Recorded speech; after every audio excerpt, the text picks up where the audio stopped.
here in New Orleans, and Jaden Daniels won the Rookie of the Year award to nobody's surprise. Here's how it sounded last evening. 2024 AP Offensive Rookie of the Year is Jaden Daniels!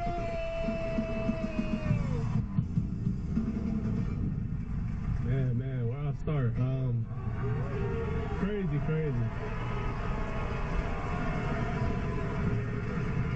First and foremost, I want to thank God, for allowing me to be in this presence of greatness, being on this stage, man. I want to thank my mom that's in the stands. I want to thank my family back home.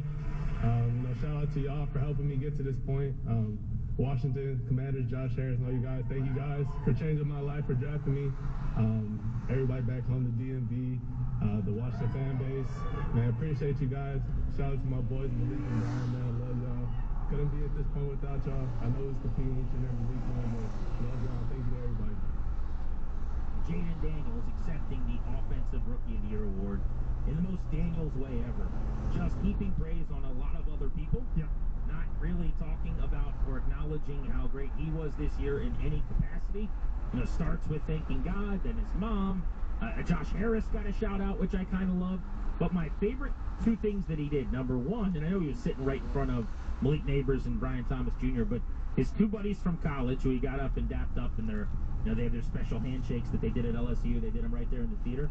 But still very, very close with his two best friends from school, which I think is very telling about his leadership and just the kind of guy he is.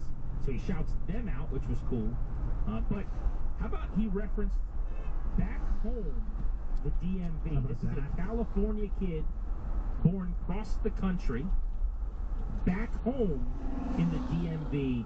Man, was that music to my ears. Wasn't that sweet? Now, listen, I get it. Deep down, it's like watching wrestling when you're old enough to understand. When you get to be 12, 13, 14, you know what it is. You know it's scripted entertainment where these guys are doing a live soap opera with incredible athleticism. It's not quote unquote real, right? Like Roddy Piper didn't really hurt Hulk Hogan with the steel chair. You know what I mean? I know deep down he's not from Washington D.C. I'm very aware of that.